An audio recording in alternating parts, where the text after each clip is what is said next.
Aku ditampar 12 kali oleh suamiku sendiri di depan umum, saat kupergoki dia bersama selingkuhannya. Tapi yang lebih menyakitkan, selingkuhannya tertawa terbahak-bahak. Dia pikir aku lemah. Dia salah besar. Saat itu juga, kujambak rambutnya, kusiram wajahnya dengan kopi panas, dan aku menekan tombol, rekam. Ini adalah kisahku menghancurkan karir si pelakor, dan memiskinkan suamiku dengan cara. Sebelum ceritanya dimulai, silahkan tulis di kolom komentar dari daerah mana saja teman-teman yang menonton cerita ini. Jangan lupa like dan subscribe agar channel ini bisa semakin berkembang, dan bisa mempersembahkan cerita yang lebih menarik lagi. Hari itu adalah hari yang melelahkan, namun penuh pencapaian bagi Dina. Proyek besar yang ia pimpin selama 6 bulan terakhir akhirnya disetujui klien. Sebagai seorang manajer proyek di perusahaan arsitektur ternama, Dina telah membuktikan kemampuannya. Ia adalah wanita karir yang sukses, mandiri, dan dihormati. Di balik kesibukannya, ia juga seorang istri yang berusaha mendedikasikan waktu terbaiknya untuk sang suami, Fahmi. Ia merapikan hijabnya yang sedikit berantakan, menatap pantulan wajahnya di spion mobil. Senyumnya terkembang. Ia baru saja mengirim pesan singkat kepada Fahmi, mengatakan bahwa ia akan lembur dan pulang sedikit larut, sebuah kebohongan kecil untuk sebuah kejutan besar. Malam ini, ia ingin merayakan kesuksesannya bersama Fahmi. Ia sudah memesan tempat di Cafe Ambiance, sebuah restoran baru yang mewah dan sedang populer di kalangan atas. Fahmi sering membicarakan tempat itu, mengatakan bahwa rekan-rekannya sering berkunjung ke sana. Dina ingin sekali mengajak suaminya, dan malam ini adalah momen yang tepat. Ia sudah membayangkan wajah terkejut Fahmi saat ia muncul di sana. Selama ini, Dina merasa pernikahannya baik-baik saja. Memang, beberapa bulan terakhir Fahmi terasa sedikit menjaga jarak. Suaminya itu sering beralasan ada pertemuan bisnis mendadak, atau pekerjaan lembur yang tak bisa ditinggal. Dina memakluminya. Ia pikir Fahmi sedang bekerja keras untuk masa depan mereka, sama seperti dirinya. Mobil yang ia kendarai, sebuah sedan mewah Eropa yang ia beli dengan gajinya sendiri, meluncur mulus di jalanan kota yang ramai. Dina memarkir mobilnya di area parkir yang luas. Ia merapikan sekali lagi blazernya, memastikan penampilannya sempurna. Ia melangkah masuk ke dalam cafe. Suasana di dalamnya persis seperti yang ia bayangkan. Cahaya temaram, alunan musik jazz yang lembut, dan aroma kopi premium yang bercampur dengan wangi parfum mahal para pengunjung. Tempat itu penuh dengan orang-orang kelas atas yang sedang bersantai atau melakukan pertemuan bisnis. Dina tersenyum kepada pelayan yang menyambutnya di pintu, mengatakan bahwa ia sudah memiliki reservasi tetapi ingin mencari suaminya terlebih dahulu. Dina mengedarkan pandangannya. Ia mencari sosok Fahmi. Jantungnya berdebar sedikit lebih cepat. Antisipasi dari kejutan yang ia siapkan membuatnya bersemangat. Ia berjalan melewati beberapa meja, matanya menelusuri setiap sudut. Awalnya ia tidak melihat Fahmi. Ada sedikit rasa kecewa. Apakah Fahmi belum datang? Atau mungkin suaminya itu ada di area outdoor? Ia hendak berbalik untuk bertanya kepada pelayan ketika matanya menangkap sesuatu di bilik paling sudut. Bilik itu sedikit tersembunyi, dirancang untuk privasi lebih. Di sana, ia melihat seorang pria yang sangat ia kenali. Punggung itu, bahu itu, potongan rambut itu. Itu Fahmi. Hati Dina langsung menghangat. Ternyata suaminya sudah ada di sini. Tapi dengan siapa? Pria itu tidak sendirian. Di hadapannya duduk seorang wanita muda, sangat cantik, dengan rambut panjang tergerai dan pakaian yang cukup terbuka. Wanita itu tertawa, suaranya terdengar manja. Fahmi sedang menatap wanita itu dengan cara yang berbeda. Sebuah tatapan yang sudah lama tidak Dina lihat. Tatapan yang penuh pemujaan. Langkah Dina terhenti. Kakinya seolah terpaku di lantai marmer yang dingin. Ia masih berusaha berpikir positif. Mungkin itu klien bisnis. Ya, pasti klien. Fahmi sedang menjamu klien penting. Tapi pikiran positif itu langsung hancur berkeping-keping saat ia melihat apa yang terjadi selanjutnya. Tangan Fahmi terulur, mengelus pipi wanita itu dengan lembut. Wanita itu mendekatkan wajahnya, membisikkan sesuatu di telinga Fahmi. Dan kemudian, Fahmi mencondongkan tubuhnya ke depan dan mencium bibir wanita itu. Bukan ciuman singkat. Itu adalah ciuman yang dalam, penuh gairah, dan mesra. Dunia Dina serasa berhenti berputar. Suara musik jazz, denting gelas, dan obrolan para pengunjung mendadak lenyap. Yang ada hanyalah pemandangan di depannya.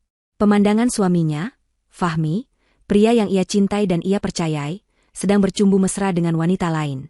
Wanita itu, Dina mengenali wajah itu sekarang. Itu Manda. Seorang selebgram yang sedang naik daun, terkenal karena gaya hidupnya yang glamor dan postingan-postingannya yang provokatif. Napas Dina tercekat di tenggorokan.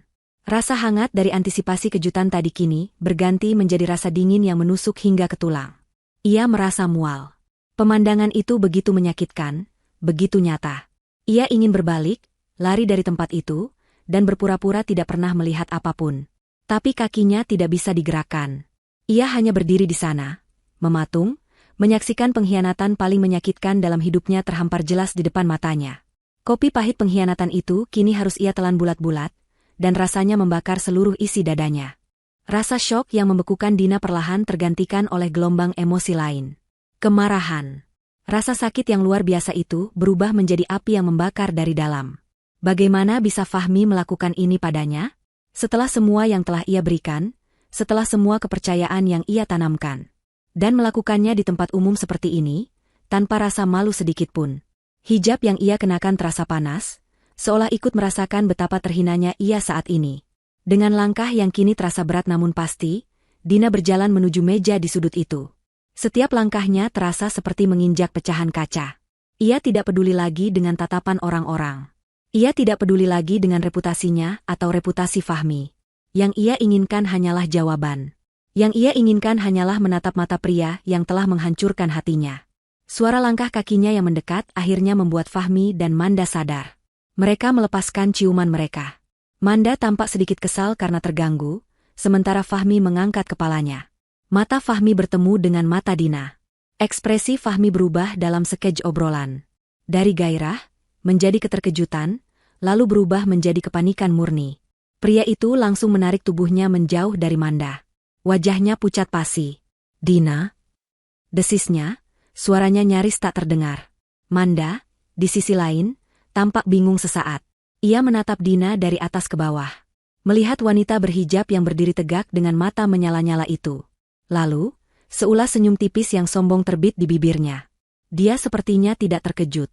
Dia mungkin sudah tahu siapa Dina. "Fahmi," suara Dina bergetar, menahan tangis dan amarah. "Apa ini? Siapa dia? Apa yang kamu lakukan di belakang aku?" Fahmi tergagap. Ia bangkit berdiri, berusaha meraih tangan Dina. "Dina, ini nggak seperti yang kamu lihat. Aku bisa jelaskan. Ini Manda, dia klien aku." "Klien?" Dina tertawa sinis. Air matanya mulai jatuh. "Klien yang harus kamu cium bibirnya di depan umum? Kamu pikir aku bodoh, Fahmi?" Suara Dina mulai meninggi, menarik perhatian beberapa meja di sekitar mereka. Fahmi semakin panik. Tapi alih-alih merasa bersalah, kepanikan itu berubah menjadi sesuatu yang lebih buruk, kemarahan. Dia merasa terpojok. Dia merasa dipermalukan di depan selingkuhannya. "Dina, jaga mulutmu. Kamu mempermalukan aku," bentak Fahmi. "Aku yang mempermalukan kamu? Atau kamu yang mempermalukan aku?" teriak Dina, sudah tidak peduli lagi. "Kamu selingkuh. Fahmi, kamu mengkhianati aku." "Diam." Fahmi membentaknya. Dan kemudian, hal yang tak pernah terbayangkan oleh Dina seumur hidupnya terjadi. Tangan Fahmi terangkat. Plah! Sebuah tamparan keras mendarat di pipi kiri Dina. Cafe yang tadinya riuh mendadak hening. Musik jazz seolah berhenti. Semua mata tertuju pada mereka. Pipi Dina terasa panas dan perih. Jilbabnya sedikit miring. Dia menatap suaminya dengan nanar, tidak percaya. Kamu nampar aku." Fahmi, yang sudah dikuasai amarah dan rasa malu, tidak berhenti. Dia kalap. Dia ingin Dina diam. Dia ingin masalah ini selesai. "Aku bilang diam. Ini semua salahmu. Kenapa kamu harus datang ke sini? Kenapa kamu harus mengacau?" Plah! Tamparan kedua. Lebih keras. Di pipi yang sama. Dina terhuyung sedikit. "Kamu istri macam apa? Hah? Memata-matai suami?" Plah! Tamparan ketiga. Dina tidak melawan. Dia hanya berdiri di sana, menerima setiap tamparan itu. Tubuhnya gemetar, tapi matanya tetap menatap tajam ke arah Fahmi. Sesuatu di dalam dirinya mulai mati rasa. Rasa sakit di pipinya tidak seberapa dibanding rasa sakit di hatinya. Dia mulai menghitung dalam hati. Ini adalah cara otaknya untuk tetap waras, untuk mencatat setiap detik penghinaan ini. 4. Fahmi mendorong bahunya. "Kamu pikir kamu siapa? 5. Pipi kanannya kini yang jadi sasaran. 6. Beraninya kamu menuduhku. 7. 8. Tamparan itu datang bertubi-tubi. Dina bisa merasakan sudut bibirnya mulai sobek. Rasa anyir darah memenuhi mulutnya. 9. Pulang sekarang. 10. 11. Dan tamparan ke-12. Tamparan terakhir itu begitu kuat, hingga Dina jatuh tersungkur ke lantai. Dia terbatuk, memegangi pipinya yang bengkak dan berdenyut hebat. Air matanya mengalir deras, bercampur dengan darah dari bibirnya. Dia merasa hancur, hina, dipermalukan di depan puluhan pasang mata yang memandangnya dengan kasihan, ngeri, atau sekadar penasaran. Dia menatap Fahmi, suaminya, yang kini berdiri menjulang di atasnya dengan napas terengah-engah dan mata memerah karena marah. Saat itulah, di tengah keheningan yang menyakitkan itu, terdengar suara lain. Suara yang memecah segalanya. Hahaha. Itu adalah tawa Manda. Dia tertawa terbahak-bahak. Keras. Mengejek. Tanpa rasa bersalah sedikitpun. Dia bangkit dari kursinya, berjalan mendekat, dan menatap Dina yang masih terduduk di lantai. Ya ampun, Fahmi, kamu hebat sekali, katanya di sela tawanya. Lihat istri kesayanganmu ini. Nyonya tua yang sok suci. Baru ditampar begitu saja sudah jatuh. Lemah sekali. Manda berjongkok sedikit, menyejajarkan wajahnya dengan Dina. Rasakan itu, Nyonya. Itu akibatnya kalau berani mengganggu kesenangan orang. Fahmi itu milikku sekarang. Kamu sudah habis. Lihat dirimu, menyedihkan sekali. Tawa Manda adalah tamparan ke-13. Tawa itu lebih menyakitkan dari 12 tamparan fisik yang baru saja ia terima. Tawa itu membakar sisa-sisa hatinya hingga menjadi abu. Tapi dari abu itu, sesuatu yang baru mulai bangkit. Air mata Dina berhenti mengalir. Rasa sakit di pipinya hilang. Yang tersisa hanyalah kebencian yang dingin dan pekat. Dia mengangkat kepalanya, menatap Manda dengan mata yang kini kosong, sebelum akhirnya berubah menjadi kobaran api. Tawa Manda yang melengking itu seperti bensin yang disiramkan ke bara api di dalam dada Dina. 12 tamparan dari Fahmi merobek hatinya, tapi tawa dari si pelakor merobek harga dirinya. Rasa sakit di pipinya yang bengkak dan perih mendadak hilang. Air mata yang tadi mengalir kini berhenti seketika. Yang tersisa hanyalah kebencian yang dingin, pekat, dan fokus. Di lantai yang dingin itu, Dina menatap lurus ke arah Manda yang masih berdiri angkuh di hadapannya, bibirnya menyunggingkan senyum mengejek. Menyedihkan, kata Manda sekali lagi, suaranya penuh kemenangan. Lihat, Fahmi. Istrimu yang berhijab ini ternyata tidak lebih dari karpet. Cukup diinjak sedikit. Dia? Manda tidak sempat menyelesaikan kalimatnya. Dalam satu gerakan yang cepat dan tidak terduga, Dina menerjang maju. Bukan seperti wanita lemah yang menyerang membabi buta, tapi seperti seekor singa betina yang terluka dan melindungi teritorialnya. Tangannya tidak mengarah ke Fahmi. Sasarannya jelas. Tangannya mencengkeram erat rambut Manda yang panjang dan tergerai indah itu. Ah. Tawa Manda berubah menjadi jeritan kesakitan yang melengking. Dina bangkit berdiri. Ia tidak melepaskan jambakannya. Ia menarik rambut Manda dengan paksa, membuat wanita itu ikut berdiri dalam posisi membungkuk yang menyakitkan. Fahmi terkejut melihat reaksi Dina yang tiba-tiba. Dia terlalu terpana untuk bergerak. Sakit, desis Dina, suaranya pelan, dingin, dan menusuk. Terdengar begitu kontras dengan wajahnya yang lebam dan jilbabnya yang sedikit acak-acakan. Kamu suka tertawa, kan? Tertawalah lagi. Ayo. Dina menarik rambut Manda lebih keras, menyeretnya mendekat ke meja mereka yang berantakan. Mata Manda terbelalak ketakutan, air mata mulai menggenang di pelupuknya.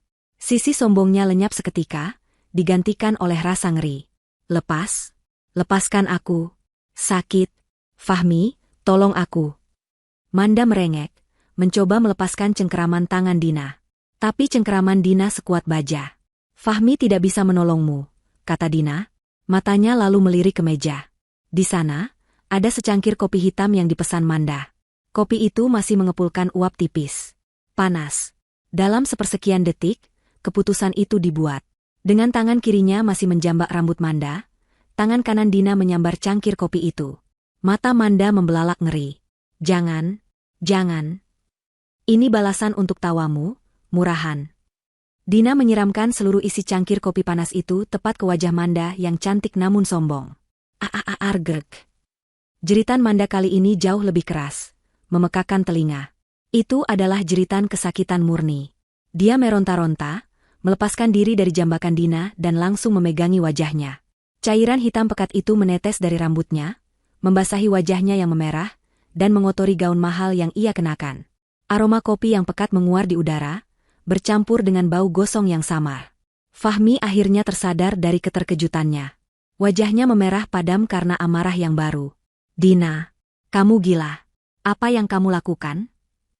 Dia berteriak, melangkah maju untuk mendorong Dina. Tapi Dina sudah siap. Dia menepis tangan Fahmi dengan kasar.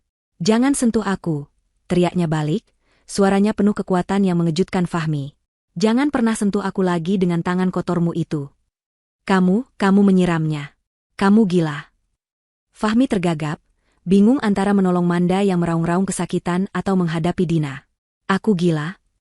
Dina tertawa pelan, tawa yang terdengar mengerikan. "Aku gila karena kamu yang membuatku gila.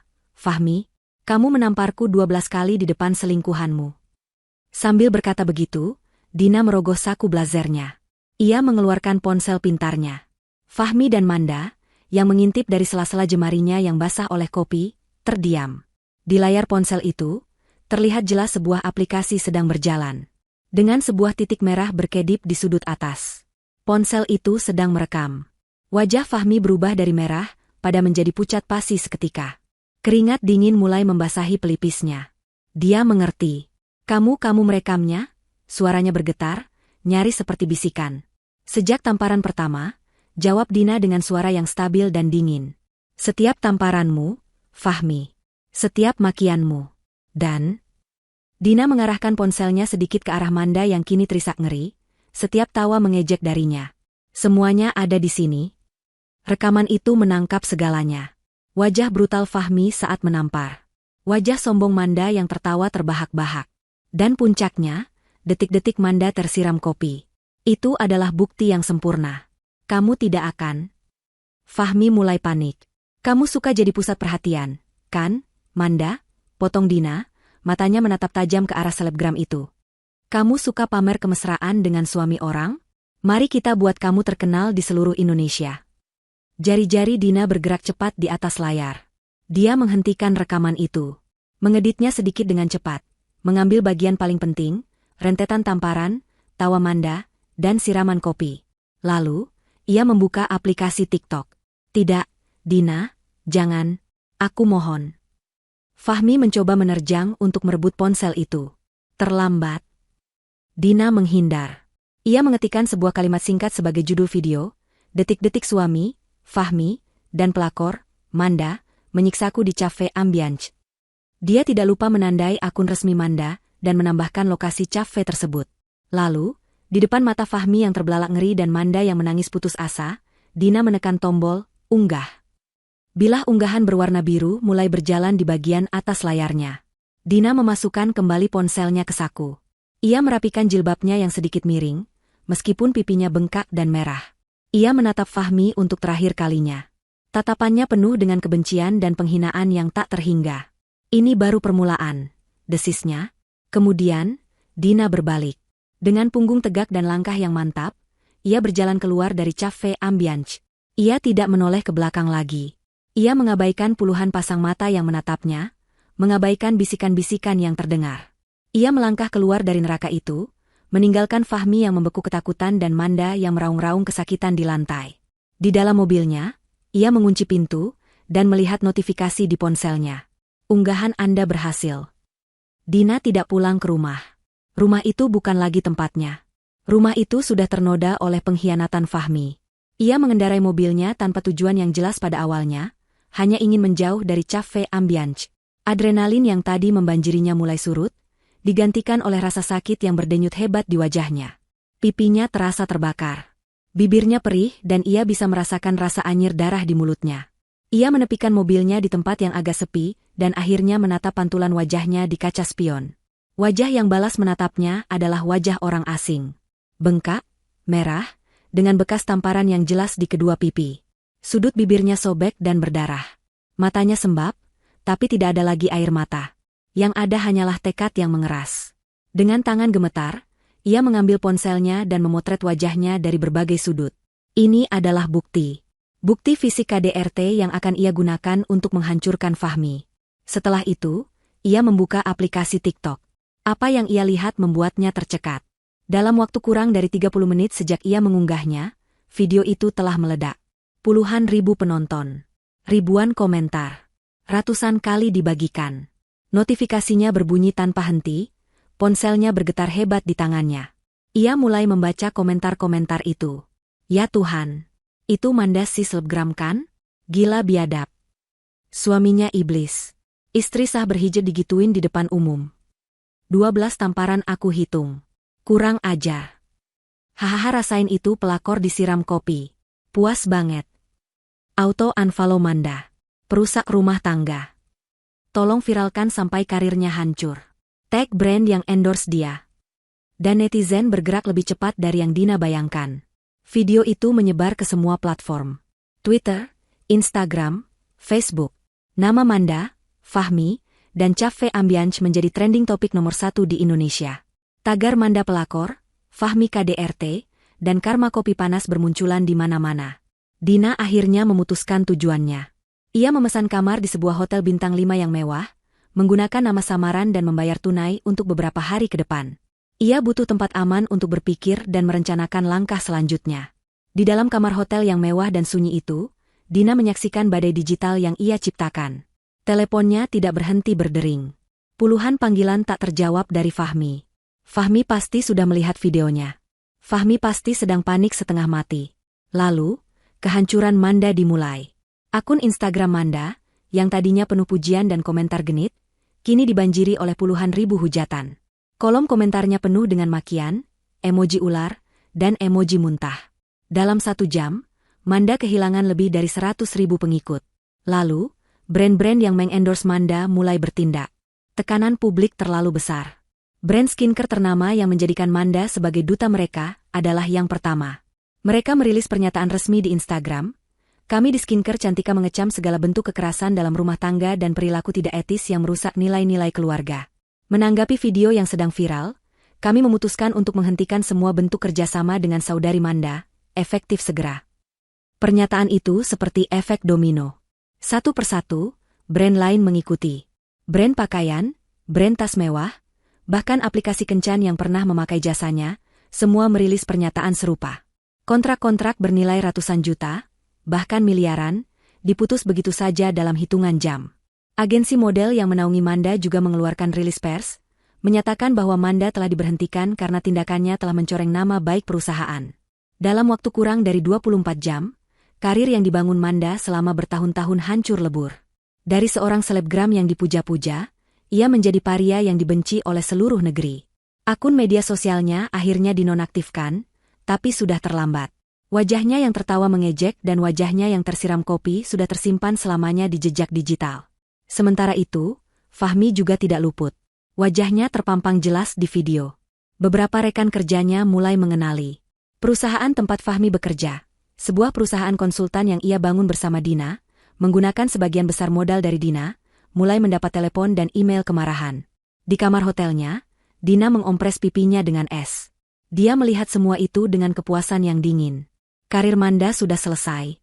Kini, giliran Fahmi. Teleponnya berdering lagi. Nama Fahmi muncul di layar. Puluhan panggilan. Lalu, sebuah pesan teks masuk. Penuh amarah, huruf kapital semua. Kamu gila Dina. Kamu hancurkan semuanya. Kamu hancurkan Manda. Kamu hancurkan aku. Angkat teleponnya atau aku akan. Dina tidak selesai membacanya. Ancaman itu tidak ada artinya lagi. Dengan tenang, ia memblokir nomor Fahmi. Kemudian, ia menekan nomor lain. Nomor pengacara kepercayaannya. Halo, Pak Haris? Ini saya, Dina. Suaranya terdengar serak, tapi tegas. Ibu Dina? Astaga, Ibu tidak apa-apa? Saya baru saja melihat video yang sedang viral itu. Itu Ibu, kan? Ya Tuhan, apa yang terjadi? Suara pengacara itu terdengar khawatir. Saya tidak apa-apa, Pak. Saya aman, jawab Dina. Tapi saya butuh bantuan Bapak. Saya punya bukti KDRT. Saya punya foto luka-lukanya. Saya punya video lengkap kejadian di cafe. Dan saya punya bukti perselingkuhan yang jelas. Saya mau gugat cerai Fahmi. Hening sejenak di seberang telepon. Baik, Bu Dina. Saya mengerti. Apa yang Ibu inginkan? Dina menatap pantulan wajahnya yang lebam di jendela kaca yang gelap. Saya mau cerai. Dan saya mau ambil semua yang menjadi hak saya. Semuanya. Fahmi membanting setir mobilnya dengan frustrasi. Ia baru saja meninggalkan cafe ambiance. Ia tidak tahu harus kemana. Pulang ke rumah? Mustahil. Dina pasti sudah mengunci semuanya. Ponselnya terus bergetar hebat. Puluhan panggilan tak terjawab dari rekan kerjanya, dari atasannya, dan dari nomor-nomor yang tidak ia kenal. Video sialan itu. Dina benar-benar melakukannya. Dia menghancurkan segalanya. Di sebelahnya, Manda terus terisak, memegangi wajahnya yang ia tutupi dengan serbet basah. Jeritannya yang tadi melengking kini berubah menjadi rengekan putus asa yang membuat kepala Fahmi semakin pening. Ini semua salahmu. Manda tiba-tiba berteriak, suaranya serak. Kenapa kamu tidak bisa mengendalikan istrimu? Kenapa dia bisa tahu kita di sana? Kamu bilang dia lembur. Diam, Manda. Aku sedang pusing, bentak Fahmi. Mana ku tahu dia berbohong. Dia menjebak kita. Menjebak? Jelas-jelas kamu yang selingkuh, Fahmi. Dan sekarang lihat. Karierku hancur.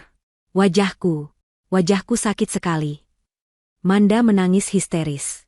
Wajahnya yang cantik kini memerah dan mulai melepuh di beberapa bagian. Kopi itu benar-benar panas. Fahmi tidak punya pilihan. Ia tidak bisa membawa Manda ke rumah sakit besar. Mereka pasti akan jadi pusat perhatian. Ia juga tidak bisa pulang. Satu-satunya tempat yang terlintas di benaknya adalah tempat tinggal Manda.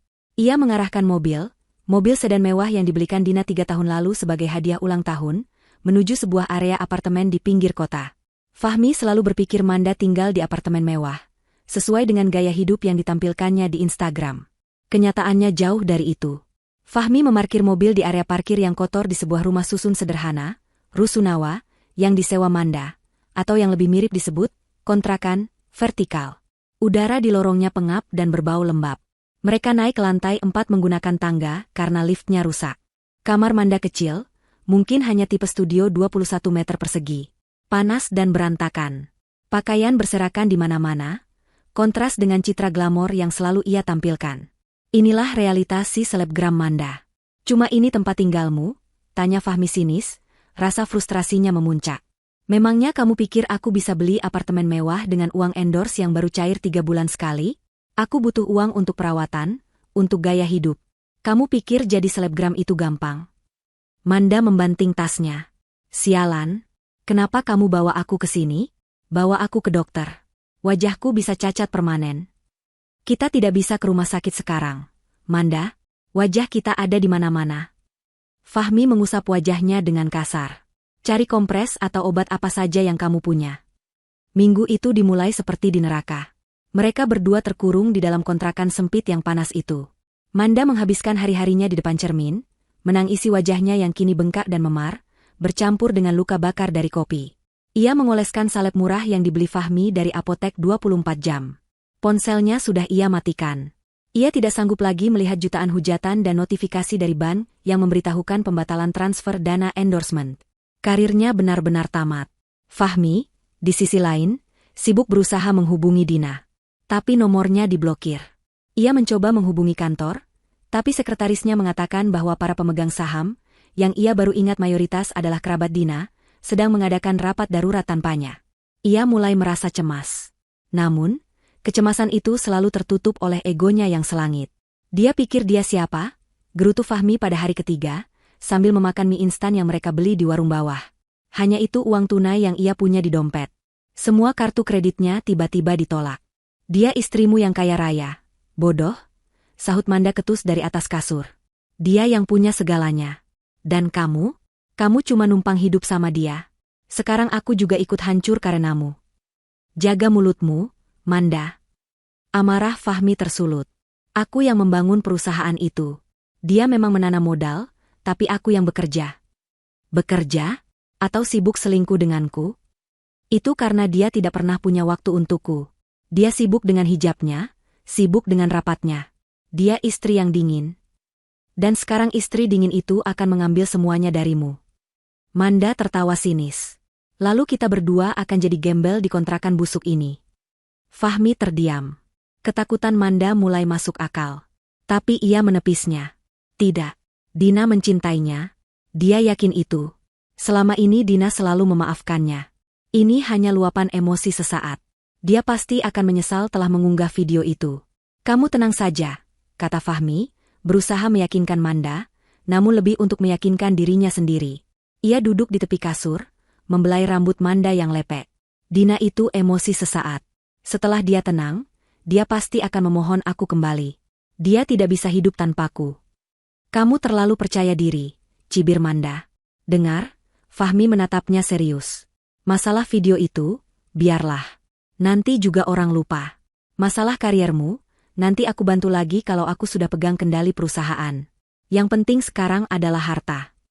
Harta apa? Hartanya dia. Harta kita, ralat Fahmi. Harta Gonogini. Hukum di negara ini jelas. Apapun yang didapat selama pernikahan, adalah milik bersama.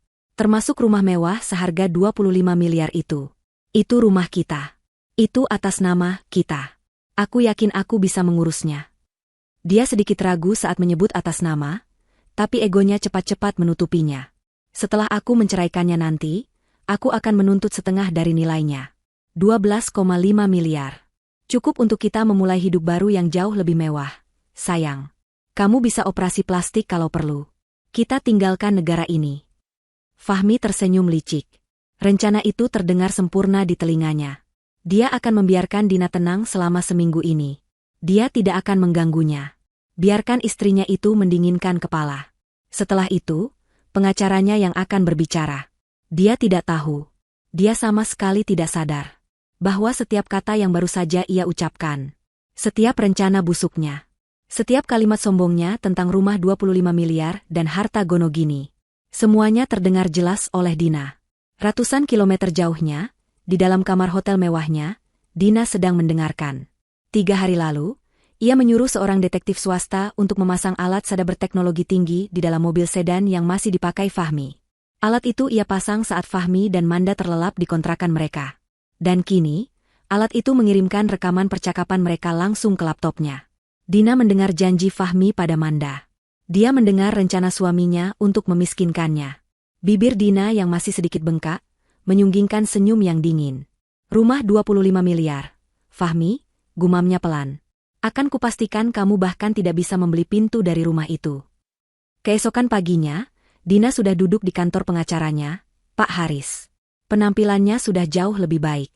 Bengkak di wajahnya sudah mulai mereda, meski lebamnya masih tersisa dan ia tutup dengan kacamata hitam besar serta masker.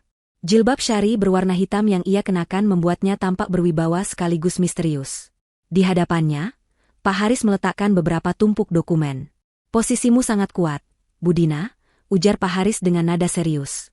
Video viral itu sudah menjadi bukti publik. Ditambah lagi, hasil visum dari rumah sakit yang ibu kunjungi malam itu sudah keluar. Ini jelas-jelas penganiayaan berat, KDRT murni. Kita bisa menjerat Fahmi dengan pasal berlapis. Bagus, jawab Dina singkat. Suaranya tenang, tanpa emosi. Saya mau proses cerai secepat mungkin. Dan saya mau amankan semua aset saya. Tentu. Mari kita tinjau kepemilikan aset ibu dan bapak Fahmi, kata Pak Haris sambil membuka laptopnya. Ada rekening bersama, beberapa deposito, dan tentu saja rumah utama di kawasan elit itu. Itu bukan rumah utama kami, Pak Haris, potong Dina. Itu rumah saya. Pak Haris mengangkat alisnya. Maksud ibu? Rumah seharga 25 miliar itu, lanjut Dina, saya beli 2 tahun lalu, lunas. Uangnya murni berasal dari dana warisan almarhum ayah saya. Sertifikat hak miliknya 100% atas nama saya, Dina. Jauh sebelum pernikahan kami bermasalah. Wajah Pak Haris berubah cerah. Ini luar biasa, Bu Dina. Ini mengubah segalanya. Jika rumah itu murni aset bawaan ibu, atau dibeli dengan uang warisan yang bisa dibuktikan, maka itu tidak masuk hitungan harta Gonogini. Fahmi tidak punya hak sepeser pun atas rumah itu. Saya tahu, kata Dina, dan itulah yang ingin saya dengar dari Bapak. Sekarang, saya mau Bapak urus surat-suratnya. Saya mau jual rumah itu. Minggu ini juga. Pak Haris nyaris tersedak. Dijual? Minggu ini? Bu Dina, Menjual properti senilai 25 miliar itu butuh waktu berbulan-bulan, bahkan mungkin tahunan, untuk mendapatkan harga yang pas. Saya tidak butuh harga yang pas. Saya butuh kecepatan, kata Dina tegas. Ia mengeluarkan ponselnya dan membuka sebuah kontak. Saya sudah punya pembelinya. Seorang investor properti lama kenalan ayah saya. Dia sudah lama mengincar rumah itu. Saya akan berikan dia diskon khusus, asalkan transaksi selesai dalam 3 hari kerja. Dan semua pembayaran dilakukan ke rekening pribadi saya di Singapura. Bapak bisa mengurus legalitasnya. Pak Haris menatap kliennya dengan campuran rasa kaget dan kagum. Wanita di depannya ini bukan lagi korban yang menangis.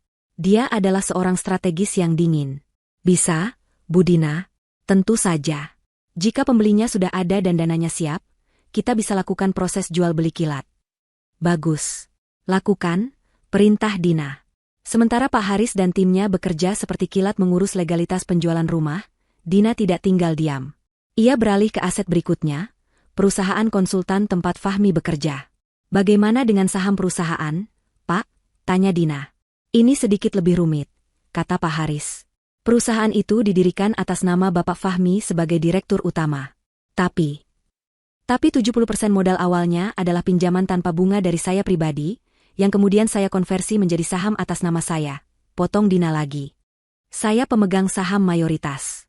Fahmi hanya memegang 30%. Pak Haris tersenyum. Anda benar-benar sudah mempersiapkan segalanya, Bu. Dengan bukti KDRT dan perselingkuhan yang mencoreng nama baik perusahaan, kita bisa mengadakan rapat umum pemegang saham luar biasa. Kita bisa mendepaknya dari posisi direktur utama atas dasar tindakan tercela. Lakukan juga, kata Dina. Segera setelah rumah itu terjual. Operasi senyap itu berjalan tanpa hambatan. Di hari kedua, saat Fahmi dan Manda masih terkurung di kontrakan mereka, bertengkar tentang siapa yang harus keluar membeli makanan, Dina sedang menandatangani akta jual beli di depan notaris. Pembeli investor itu, seorang pria tua yang menghormati almarhum ayah Dina, tidak banyak bertanya. Dia melihat sertifikat asli atas nama Dina, melihat surat kuasa dari pengacara, dan langsung mentransfer dana 25 miliar itu. Pada hari ketiga, Pak Haris meneleponnya. Sudah selesai, Bu Dina. Dana sudah masuk ke rekening Anda. Rumah itu secara sah bukan lagi milik Ibu. Selamat. Dina menutup teleponnya. Tidak ada rasa sedih kehilangan rumah kenangan itu. Yang ada hanyalah kelegaan. Langkah pertama selesai. Langkah kedua, mengambil aset bergerak. Mobil sedan mewah yang masih dipakai Fahmi. Mobil yang STNK dan BPKB-nya juga atas nama Dina. Malam itu, Dina menyewa sebuah truk derek resmi. Ia pergi ke area Rusunawa tempat Manda tinggal. Ia tidak keluar dari mobilnya. Ia hanya menunjuk ke sedan mewah yang terparkir kotor di sudut area parkir. Ambil mobil itu. Ini kunci cadangannya, dan ini surat kepemilikan aslinya, kata Dina kepada petugas derek. Para petugas bekerja cepat. Fahmi, yang sedang tertidur pulas setelah lelah bertengkar dengan Manda, tidak mendengar apa-apa. Mobil itu diangkat ke atas truk derek dan dibawa pergi. Langkah ketiga, mengosongkan rumah. Selama 2 hari berikutnya, Dina menyewa jasa pindahan profesional terbesar di kota. Mereka bekerja siang dan malam. Rumah 25 miliar itu dikosongkan total. Semua perabotan mewah, lukisan-lukisan mahal, koleksi jam tangan, brankas berisi perhiasan dan surat berharga, semuanya diangkut. Barang-barang itu dipindahkan ke beberapa gudang aman yang sudah disewa Dina. Ia juga tidak lupa mengurus aset terakhir. Ia menelepon bank, menggunakan surat perintah dari pengacara dan laporan kepolisian KDRT, untuk membekukan semua rekening bersama. Ia menarik semua dana atas namanya dan mengosongkan safe deposit box. Pada hari ke-6, rumah mewah itu berdiri kosong melompong. Hanya menyisakan debu di lantai marmer. Di kontrakannya, Fahmi mulai gelisah. Kartu kreditnya tidak bisa digunakan.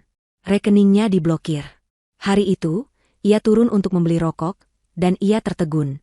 Mobilnya hilang. Mobilku. Mobilku dicuri, teriaknya panik.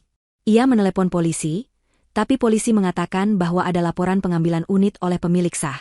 Pemilik sah? Akulah pemiliknya, bentaknya. Polisi itu menjawab tenang, maaf, Pak. Di data kami, pemiliknya atas nama Ibu Dina. Fahmi membeku. Sesuatu yang sangat buruk sedang terjadi.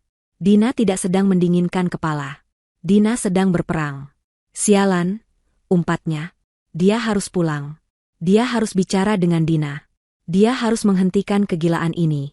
Dia berlari ke jalan raya, menyetop taksi, dan berteriak, "Jalan ke perumahan Mutiara Hijau. Cepat!" Dia tidak tahu bahwa dia sedang berlari menuju kehancuran terbesarnya. Selama Fahmi dan Manda terkurung dalam neraka pribadi mereka di kontrakan sempit, Dina bergerak seperti bayangan. Dia telah berubah. 12 tamparan itu telah mematikan sisi lembut dalam dirinya, menggantikannya dengan presisi yang dingin dan tekad yang membara. Dia tidak lagi menangis. Air matanya sudah kering di lantai cafe ambience. Kini, yang ada hanya perhitungan. Hari pertama setelah kesepakatan penjualan rumah ditandatangani, armada truk pindahan profesional tiba di depan rumah mewah itu. Dina mengawasi semuanya dari teras, secangkir teh hijau di tangannya. Jilbabnya terpasang rapi, pakaiannya sederhana namun berkelas. Dia adalah seorang jenderal yang mengawasi evakuasi dari wilayah musuh. Para pekerja bergerak cepat dan efisien. Mereka mulai dari lantai atas. Kamar tidur utama. Ranjang seharga ratusan juta, lemari pakaian walk-in yang luas. Para pekerja membongkar semuanya. Dina berdiri di ambang pintu kamar itu. Disinilah dia tidur di samping seorang pembohong. Disinilah dia pernah percaya pada janji-janji palsu. Dia tidak merasakan nostalgia. Dia hanya merasa jijik. Semua pakaian di lemari itu, kata Dina kepada mandor tim, suaranya tenang. Pisahkan menjadi 2. Pakaian wanita masukkan ke box berlabel, pribadi. Semua pakaian pria, jas, kemeja, sepatu, jam tangan di laci masukkan ke box berlabel, donasi. Saya tidak mau melihatnya lagi. Dia tidak peduli berapa harga jas-jas yang dia belikan untuk Fahmi. Dia tidak peduli dengan koleksi sepatu impornya. Baginya, itu semua adalah sampah. Mereka beralih ke ruang kerja Fahmi. Ruangan yang selalu dibanggakan Fahmi sebagai pusat kerajaannya. Meja mahoni yang kokoh, komputer canggih, rak buku penuh dengan buku-buku bisnis yang mungkin tak pernah dibacanya. Dina masuk ke ruangan itu. Dia membuka laci meja Fahmi. Di dalamnya, selain tumpukan dokumen perusahaan, dia menemukan sebuah kotak beludru kecil. Dia membukanya. Sebuah kalung berlian. Jelas bukan untuknya. Ukurannya terlalu norak. Pasti untuk Manda. Dina tersenyum sinis. Dia mengambil kalung itu, berjalan ke toilet terdekat, dan menjatuhkannya ke lubang kloset. Dia menekan tombol flush. Dia melihat berlian itu berputar dan menghilang. Itu adalah pemandangan yang sangat memuaskan. Kosongkan ruangan ini. Semuanya, perintahnya. Satu persatu ruangan itu dikosongkan. Sofa kulit impor seharga mobil. Lukisan-lukisan abstrak mahal. Perangkat home theater canggih. Semuanya diangkut. Dapur dengan peralatan seharga ratusan juta, lemari pendingin raksasa, semuanya dicabut. Dalam 2 hari, rumah itu gundul. Di sela-sela pengosongan, Dina menjalankan misi lainnya. Pagi hari kedua, dia pergi ke bank.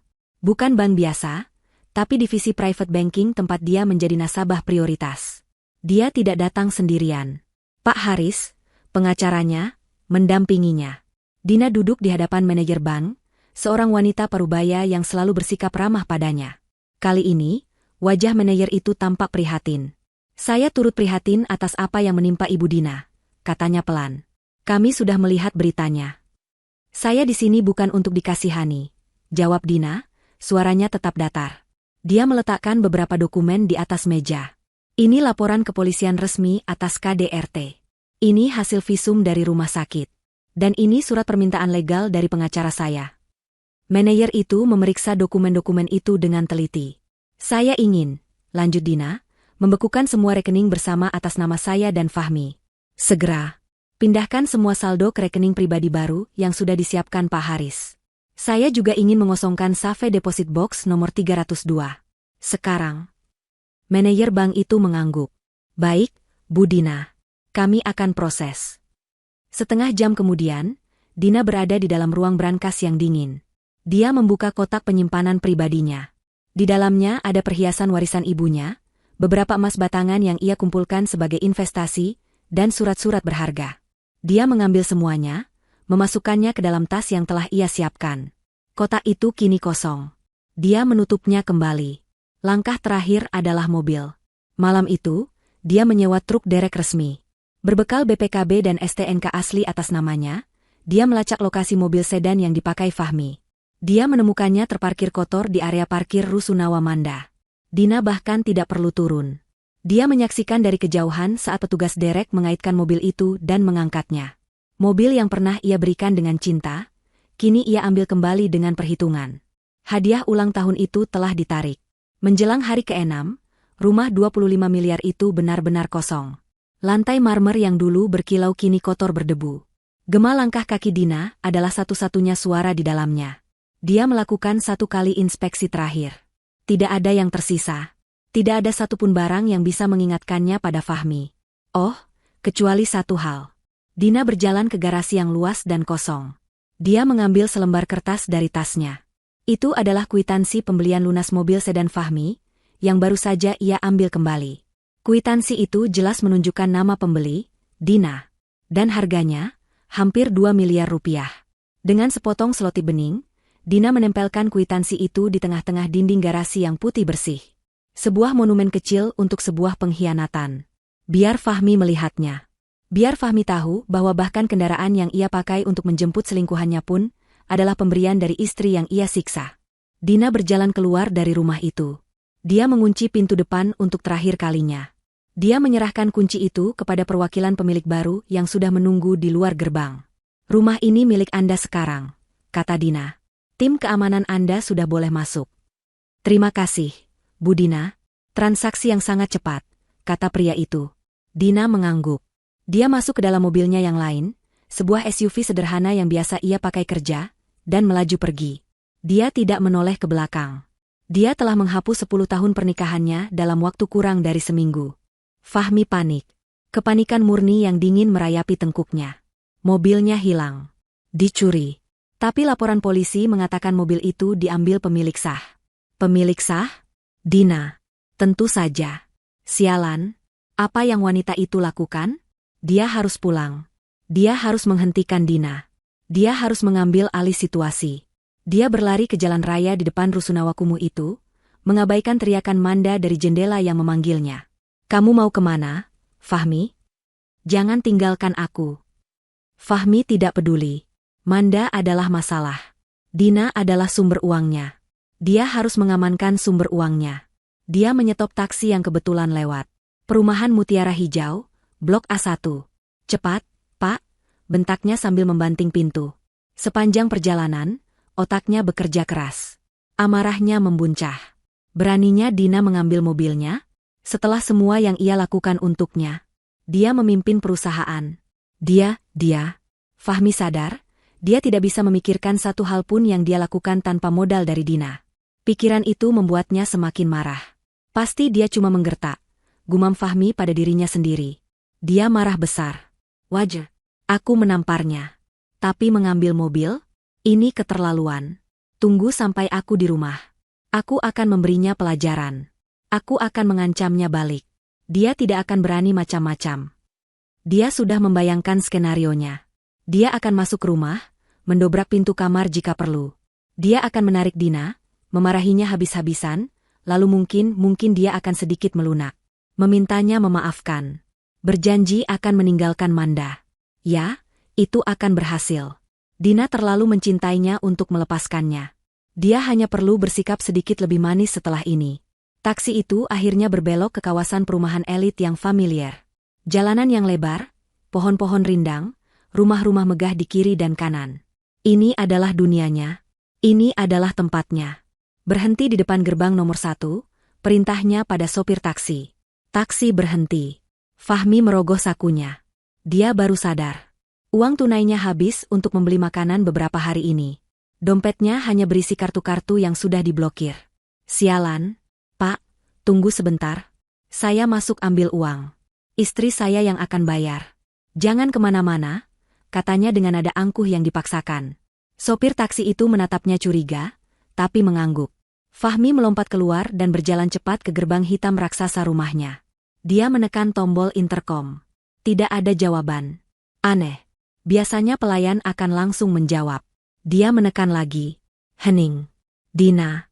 Buka pintunya, teriaknya. Dia mencoba memasukkan kode akses pribadinya di panel samping. Bip bip bip. Akses ditol. Jantung Fahmi mulai berdebar tidak karuan. Apa-apaan ini? Rusak? Dia menggedor-gedor gerbang besi itu dengan tangannya. Buka.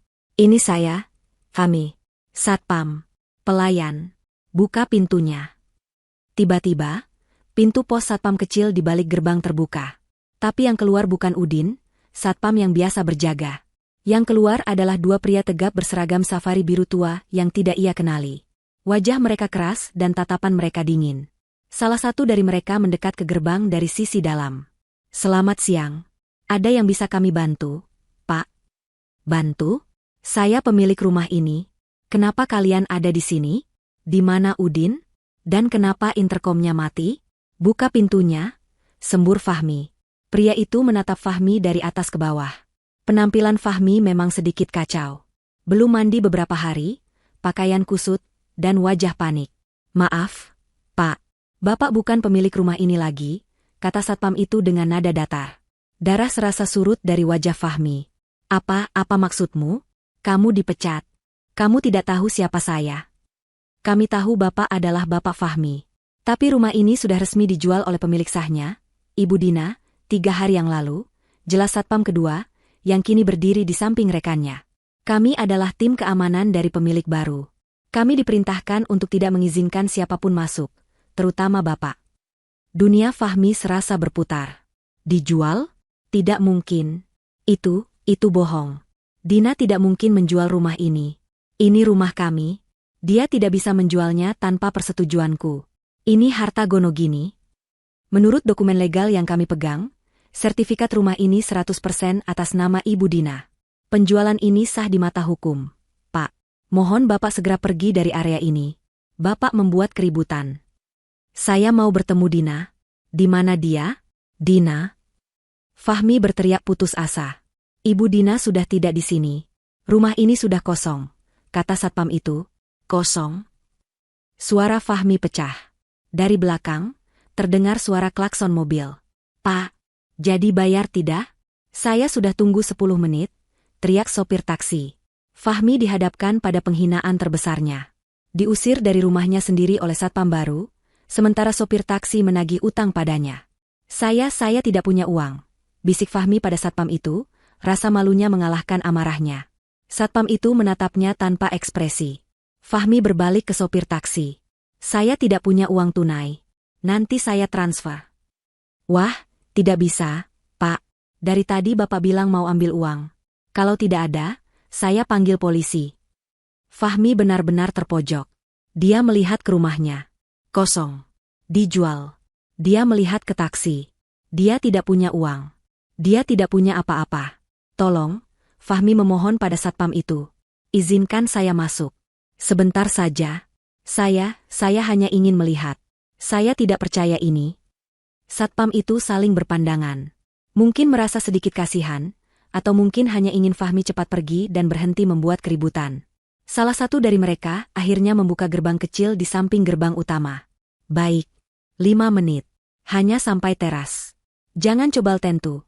Ini adalah kerangka cerita 10 bab yang penuh intrik, kemarahan, dan pembalasan yang memuaskan, sesuai dengan permintaan Anda. Fahmi menatap selembar kwitansi itu. Tangannya gemetar hebat. Kwitansi lunas, 2 miliar rupiah, atas nama Dina. Di bawahnya, tulisan tangan istrinya yang rapi dan tegas. Sudah kuambil kembali apa yang jadi milikku. Lunas. Ini bukan gertakan. Ini bukan kemarahan sesaat. Ini adalah sebuah eksekusi. Dia terhuyung mundur, keluar dari garasi. Dia menatap rumah yang kini bisu dan gelap di hadapannya. Kosong. Kata itu bergema di kepalanya. Kosong. Kosong. Kosong. Seperti hidupnya sekarang. Dina, teriaknya sekuat tenaga. Suaranya sendiri memantul kembali padanya, ditelan oleh dinding-dinding telanjang dan ruangan-ruangan hampa. Gema itu terdengar seperti tawa yang mengejek. Tidak ada jawaban. Tidak ada pelayan. Tidak ada istri. Tidak ada siapa-siapa. Dia merogoh ponselnya dengan panik. Baterainya tinggal 5%. Sialan. Dia harus cepat. Dia mencoba menelepon Dina. Masih diblokir. Tentu saja. Bodoh. Dia menelepon kantornya. Dia adalah direktur utama. Mereka harus menurutinya. Panggilan itu tersambung ke meja sekretarisnya. Selamat sore, PT Cipta. Rina, ini saya, Fahmi, cepat sambungkan saya ke bagian keuangan. Kenapa semua kartu saya diblokir? Dan apa-apaan ini, kenapa Dina bisa menjual rumah tanpa izin saya? Semburnya tanpa jeda. Hening sejenak di seberang sana. Lalu suara Rina terdengar, dingin dan profesional. Tidak seperti biasanya. Maaf, Bapak Fahmi. Saya tidak bisa menyambungkan Bapak. Berdasarkan hasil rapat umum pemegang saham luar biasa yang diadakan 3 hari lalu, Bapak Fahmi sudah resmi diberhentikan dari posisi direktur utama dan dari semua jabatan di perusahaan ini, efektif segera. Fahmi merasa lantai marmer di bawah kakinya bergoyang. Apa? Diberhentikan? Rapat apa? Kalian tidak bisa melakukan itu. Saya yang mendirikan perusahaan ini. Maaf, Pak. Ibu Dina, sebagai pemegang 70% saham perusahaan, telah mengajukan mosi tidak percaya dengan bukti kuat bahwa tindakan Bapak, terkait video KDRT yang viral, telah mencoreng nama baik perusahaan dan merugikan klien.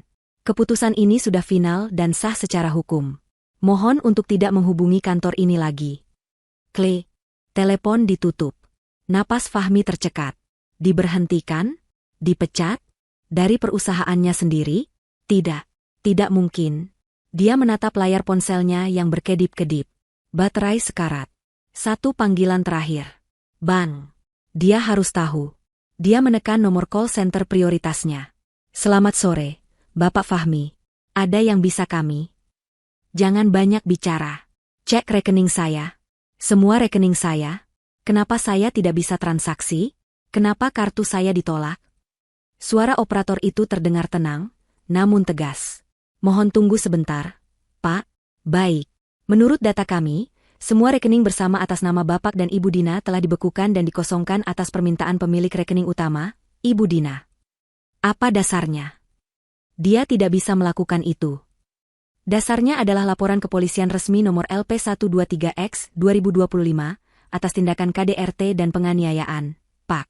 Dan juga surat perintah dari pengadilan.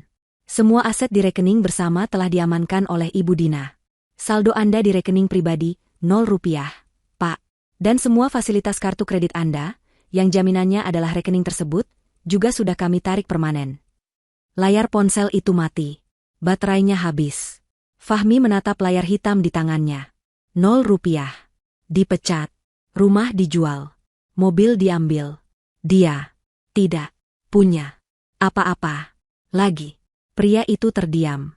Keheningan di rumah kosong itu terasa memekakkan telinga. Dia berdiri di tengah aula utama yang luas. Tempat di mana dulu tergantung lampu kristal seharga 500 juta. Kini yang ada hanya bekas lubang di plafon. Tiba-tiba, matanya menangkap sesuatu. Di tengah lantai marmer yang berdebu itu, tergeletak sebuah map coklat besar. Satu-satunya barang yang tersisa di seluruh ruangan. Dengan kaki yang terasa seperti timah, dia berjalan mendekat. Dia berlutut. Tangannya gemetar hebat saat membuka tali map itu. Dia menarik isinya keluar. Lembar pertama adalah salinan akta jual beli rumah itu. Terjual. Sah. Ke pemilik baru.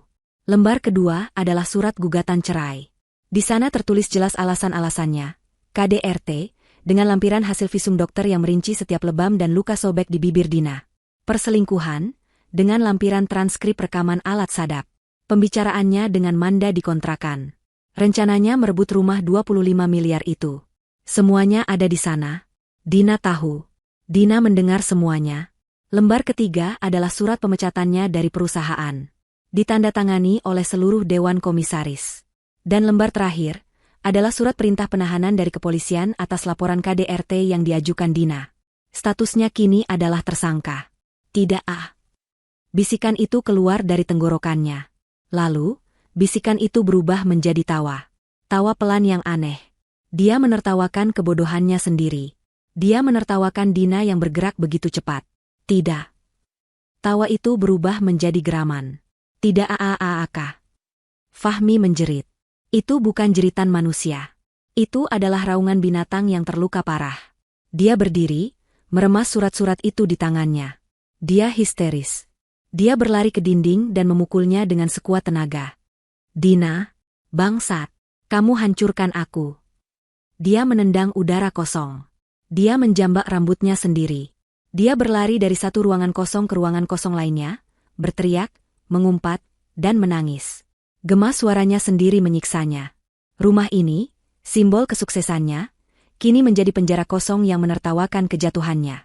Dia jatuh berlutut di lantai marmer yang dingin. Dia memukul-mukul lantai itu sampai buku-buku jarinya berdarah. Dia menangis meraung-raung. Bukan tangis penyesalan, tapi tangis kemarahan.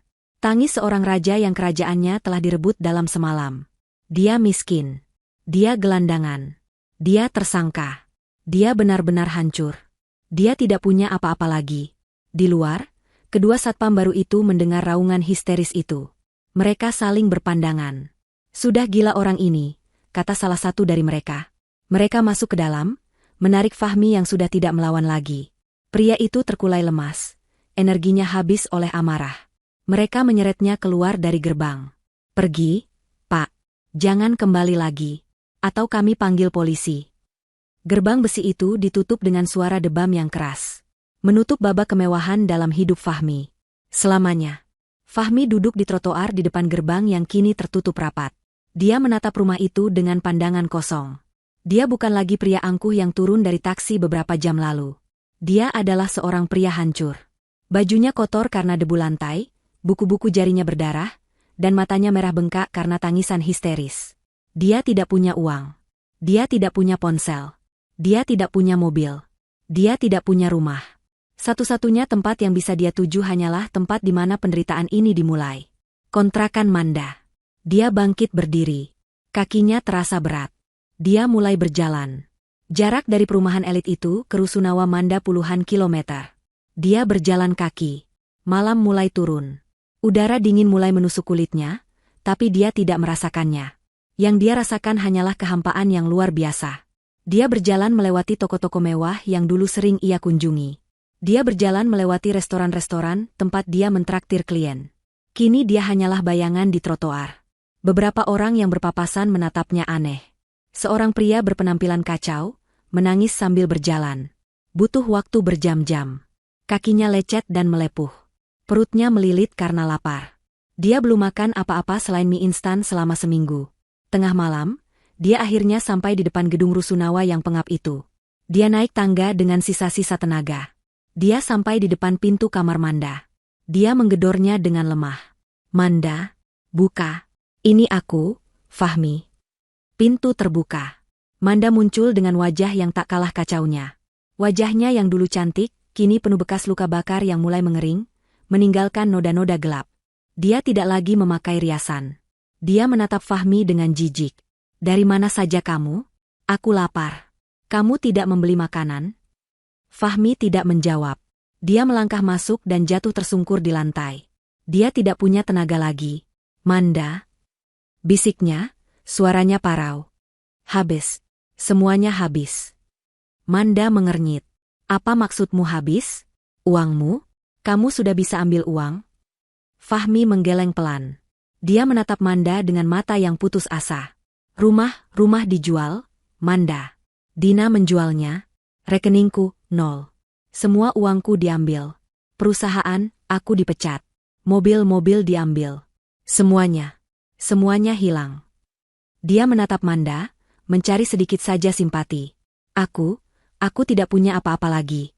Kita miskin. Hening. Manda hanya berdiri di sana, mencerna setiap kata. Wajahnya perlahan berubah. Dari kesal, menjadi tidak percaya, lalu menjadi kemarahan yang luar biasa. Miskin? Desisnya. Miskin? Suaranya melengking. Kamu bilang kamu miskin? Manda, kamu bajingan. Manda menendang kaki Fahmi. Aku kehilangan karierku karena kamu. Wajahku hancur karena kamu. Aku dihujat satu Indonesia karena membela pria brengsek sepertimu. Dan sekarang kamu datang ke sini dan bilang kamu miskin. Ini semua salah Dina. Fahmi mencoba membela diri. Ini salahmu. Manda menjerit histeris. Dia mulai memukuli Fahmi. Dia mengambil bantal, piring kotor, apa saja yang bisa ia raih, dan melemparkannya ke Fahmi. Kamu bilang kamu akan memberiku 12 miliar. Kamu bilang aku akan hidup mewah. Kamu pembohong. Penipu. Fahmi, yang sudah terlalu lelah fisik dan mental, hanya bisa menangkis serangan itu dengan lemah. Aku tidak mau hidup dengan gembel sepertimu. Manda meraung. Dia menarik kerah baju Fahmi, menyeretnya ke pintu. Keluar. Keluar dari kontrakanku. Pergi kamu. Aku tidak mau melihat wajahmu lagi. Dia mendorong Fahmi keluar dari pintu dengan sekuat tenaga. Fahmi jatuh tersungkur di lorong rusunawa yang kotor dan bau. Jangan pernah kembali lagi, bajingan miskin. Blam. Pintu dibanting dan dikunci dari dalam. Terdengar suara tangisan histeris Manda dari balik pintu. Fahmi terbaring di lantai lorong. Ditolak. Diusir. Dia tidak punya tempat lagi di dunia ini. Dia sendirian. Dia miskin. Dia telah kehilangan segalanya. Beberapa hari kemudian, Fahmi menjadi salah satu dari banyak gelandangan di jalanan ibu kota. Dia tidur di emperan toko, mengais makanan sisa dari tempat sampah. Pakaiannya compang-camping. Janggut dan kumisnya tumbuh liar. Dia bau. Orang-orang menjauhinya. Kadang, ada yang mengenalinya. Itu si Fahmi yang di TikTok. Kasihan, sekarang jadi gembel. Mereka menertawakannya, mengambil fotonya. Karma telah dibayar lunas. Dia hidup menderita. Dan selingkuhan murahannya, Manda, yang sama putus asanya, mencoba melakukan penipuan online kecil-kecilan untuk menyambung hidup. Dia tertangkap. Wajahnya yang berbekas luka bakar itu terpampang di koran lokal, ditangkap bersama Fahmi yang akhirnya ikut membantunya karena kelaparan. Mereka berdua berakhir di penjara. Sementara itu, ribuan kilometer jauhnya, di sebuah lounge jet pribadi di Bandara Jenewa, Swiss. Dina duduk dengan tenang, menatap pegunungan Alpen yang tertutup salju dari jendela. Hijabnya yang elegan berwarna krem, serasi dengan mantel wol yang ia kenakan. Wajahnya bersih, bekas lebam itu telah lama hilang. Yang tersisa hanyalah ketenangan dan aura percaya diri yang kuat. Di laptopnya, ia baru saja menutup dokumen pendirian perusahaan barunya. Dina International Holdings. Saldo di rekeningnya di Singapura yang berisi 25 miliar, ditambah aset-aset lain yang ia amankan, telah menjadi modal awalnya. Ponselnya bergetar. Sebuah pesan dari Pak Haris. Ibu Dina, berita terakhir. Fahmi dan Manda resmi divonis penjara 3 tahun atas kasus penipuan. Dina membaca pesan itu tanpa mengubah ekspresinya. Dia hanya menghela napas panjang. Napas kelegaan. Seorang pramugari menghampirinya. Pesawat Anda siap untuk lepas landas, Ibu Dina. Dina mengangguk. Dia menutup laptopnya. Dia mengambil gelasnya, berisi jus apel segar. Dia menatap cairan emas di gelas itu. Kopi pahit hanya untuk masa lalu, gumamnya. Dia tersenyum. Senyuman tulus yang memancarkan kekuatan dan kebebasan. Dia berdiri, merapikan hijabnya, dan berjalan mantap menuju jet pribadi yang akan membawanya ke kehidupan baru. Kehidupan di mana dia adalah pemilik segalanya, dan tidak ada lagi yang bisa menamparnya.